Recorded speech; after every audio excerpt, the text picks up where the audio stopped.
Good morning. It is Monday, January 11th, and the start of a new weekly reading vlog. So, as I mentioned, as I wrapped up last week's vlog, I just finished A Sky Beyond the Storm, which is the last book in the Ember and the Ashes series, and absolutely loved it. So I just finished that. I have also been continuing my read of the ebook of The Mortal Word, and this is the 5th book in the Invisible Library series. I hope I'm getting that title right, but I'll put an image here. It's the 5th book in the Invisible Library series. I'm having a lot of fun with that one. I'm 60% through, I want to say somewhere in that ballpark, so I'm going to continue reading that this week. And I only have like 4 more days left on my hold for that, so I need to get through that. I just started, or I think my next audiobook is going to be Helm by Stephen Gould, and this one follows Earth and, or I guess the descendants or kind of the leftover people from Earth that have survived some sort of apocalyptic event, and they send a group of people as kind of the last people who might be able to survive to a world that's been terraformed, and they have this glass helmet with all of the scientific knowledge from Earth, I think. Anyway, should be interesting. I'm excited. So I think that's going to be my next audiobook. And beyond that, I'm not really sure. I'll definitely check in later this week. I'm going to an Airbnb this weekend just to chill, relax, have a change of scenery, and so I need to decide what books to bring with me. Hopefully I'll be done with at least the ebook that I'm reading, maybe the audiobook, or at least be a good chunk into the audiobook, so I'll need to decide what to bring. So I will definitely update on what I bring to the Airbnb that I'm staying at. It's a tiny house. I'm very excited. And yeah, see what reading I do there. But yeah, I will check in later. Good morning. It is Saturday, January 16th. So I'm at a different place. As I mentioned, I am chilling this weekend at a tiny house, just, you know, be at a different place, have a chill weekend, and see some nature, all that good stuff. So I'm in a tiny house. I'll show you a little bit of it later. It's so cute. But I wanted to give a reading update. So I did in fact finish The Mortal Word by Genevieve Cogman. This is the 5th book in the Invisible Library series. And I don't remember how much I said about this series in my, the first clip from this week, but this follows Irene, who works for a library that is outside of space and time. And they can go to different, they call them alternates. It's basically alternate worlds, parallel worlds. Like, you could have Londons in all of these worlds, but they could be very different Londons, and you could go to London at different times, and they could be very, very different places, even though it's London. I hope that makes sense. Anyway, so they can go to different alternates, they can go to different worlds, and if they collect books from these worlds, then they can kind of increase the influence that the library has over these worlds. And they're a mediating force between dragons that represent extreme order and fae who represent extreme chaos. And so worlds can have different varying levels of order and chaos, and the library intermediates between those groups to some degree. And in the 5th one, dragons and fae are actually potentially going to have a peace treaty, and so there is a murder that happens with one of the dragon delegation, or one of the people in the dragon delegation is murdered, and so Irene is called in to help investigate. And it's just fun. As I've said with the series, there's something about it. I don't know if it's the writing. I'm not sure what it is. There's something about it that makes it not my favorite series of all time. But I really do adore this series. It's just so much fun. It's so entertaining, and the concept is just so cool. So I'm having a good time with this series. I'll be listening to the 6th one on audio at some point soon. The audiobook is on script, and I haven't listened to any of these on audio, and so I'll be intrigued to try that on audio. And the 7th one recently came out, so I think I just have a couple more and I'll be either caught up. I don't know if the 7th one is the last one, but anyway, so I did finish that and had a fun time with it. I decided to DNF Helm by Stephen Gould. I had started listening to the audiobook. I'm not sure what wasn't clicking. It's not the narrator. Paul Bamer narrates, and he is a fantastic narrator. He narrated the Farseer trilogy by Robin Hobb, so I have spent a lot of time listening to his voice, and he's a fantastic narrator. But something wasn't clicking, and so I'm trying to figure out what that was. So I'm DNF'd it for now. I do have a physical copy in my apartment back in Arlington, and so I'm gonna see if maybe listening to the audio while reading it will help, or maybe it's just not the story for me. I can't quite tell. But I've DNF'd it for now until I'm back in my apartment and can try it again. So those were the things that I had talked about before. So recently I also have been reading The Boyfriend Project, and I'll put an image here. I have this on Kindle, and I read little bits of it, and then over the past couple of days actually read a bit more of it, and now I'm a third of the way through somehow.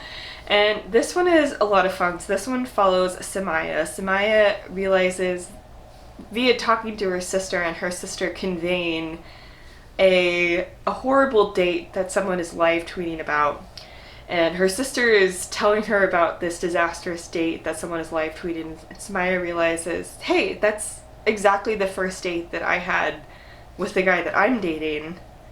What's going on? And so she goes to the restaurant and confronts him, because it is in fact him, and another woman actually has done the same thing.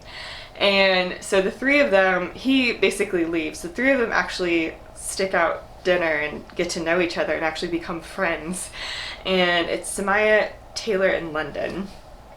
And this book follows, as I said, this book follows Samaya. I think this is a series where there are going to be, I think, a couple of other books that follow Taylor and London, I'm guessing. But anyway, and Samaya, they all three are kind of sick of dating. They're sick of shitty guys. And they all have other things that they want to be working on. So Samaya wants to develop an app, and one of them is trying to start a business. One of them has been so involved in her career that she really just wants to kind of take time for herself and to find a hobby outside of work. And so they all agree to not date for 6 months. And so it follows these three women, and you're following Samaya's perspective. And so they make this agreement, but then someone new starts at Samaya's work that she's interested in. And so she's trying to figure out whether or not she should uphold her end of the bargain, or whether she should date this guy. Anyway, it's been fun so far. The writing is actually a lot of fun, and sometimes it's a bit heavy-handed, and sometimes it tells you what characters are like instead of showing you what characters are like. And so there are definitely some times where I'm like, well, I'd like to kind of see and form my opinion about this character and come to the conclusion that they're this way by their actions and by what they're saying. Anyway, but overall I'm having a fun time with that one. And so who knows, maybe I'll read more of that this weekend. This weekend is going to be all about me just chilling and reading what I want. And I also brought the 4th Harry Potter, so we'll see if I'm in the mood to read that. I also brought These Violent Delights by Chloe Gong. I'm only 30 pages in and I'm hooked. So this one follows, it takes place in 1920s Shanghai, and it follows two families who are basically mob families, or essentially, and they're rival families. And so I'm assuming that Juliet and Roma from these two families are going to fall in love. There are a series of deaths going on, and that's kind of the start of the story. So I'm guessing that these two will need to come together to resolve these string of deaths, and in the process potentially fall in love despite that they come from rival families. That's what I'm guessing. But I'm super sucked in after only 30 pages. So I am very anxious to continue with that one. So I imagine I'll be continuing with that one as well this weekend. So anyway, that's just an update of my reading so far this week, what I brought to the tiny house, and yeah, what I could potentially be reading on my chill weekend. I also have on my TBR to read Priory of the Orange Tree, which I'm very excited about. I do have the audiobook and the ebook, so I could also see myself reading some of that this weekend, but we'll see what happens and what I'm in the mood to read in the moment. So yeah, but I will check in later. Good morning. It is Monday, January 18th, and it is time to check out of the tiny house. But I also wanted to do a reading update. So I did end up finishing The Boyfriend Project, and it was super cute. I had a fun time reading it. It was definitely compulsively readable, just fun, and I just wanted to see what would happen next. It was pretty predictable, but the couple was super cute. I really like Samaya and Daniel's dynamic, and I really appreciated the conflict. It wasn't necessarily just a typical miscommunication trope. Like, they actually had reasons for doing everything that they did. Anyway, I think I did mention before, the writing style wasn't my absolute favorite, and I do feel like there were quite a few times where we were told something about the character instead of shown some things about the characters, but I still, overall though, really rooted for the characters and enjoyed reading about them. So overall, I had a fun time reading about it. Nothing, you know, super special to me or for me, but I still had such a fun time reading it, and I'm definitely glad I did. I also got a little bit more into These Violent Delights by Chloe Gong. I got, let's see, I'm on page 138 right now, so I'm definitely still really enjoying this a lot. It's definitely, some things are happening. It's definitely fun to follow. The setting in this is so cool. It's Shanghai in the 1920s, and you follow a couple of different gang families that are vying for power, and like, the atmosphere is so cool. The mystery is heating up, and it's interesting just to see the dynamics and the politics within these families and between these families.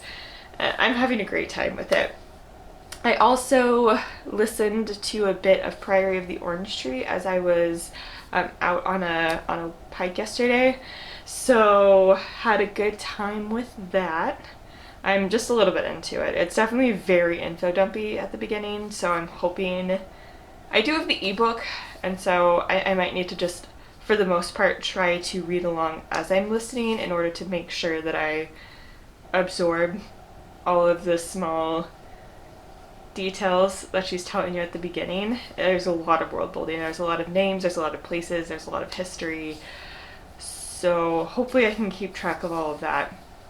Anyway, but yeah, such a good weekend. But yeah, I need to, let me show you this place real quick. I can literally show it to you from right here because it's a tiny house, but it's so cute. So let me show it to you real quick. Just have the kitchen area. It's the front door to come in. There's the bathroom in there, and there's a loft up there for sleeping, but otherwise it's just this space right here, and then there's just the couch area to sit on as well. But yeah, it's been a super fun place to stay in for the weekend. Yeah, such a good time. But yeah, I'm gonna finish just tidying up the last few things and then head on out. But yeah, thank you so much for watching, and be sure to subscribe for more bookish content. I'll leave my Twitter and Instagram link down below. That's where I like to hang out, and I'll also leave more information about how you can support the Black Lives Matter movement, and I will see you in the next one. Bye!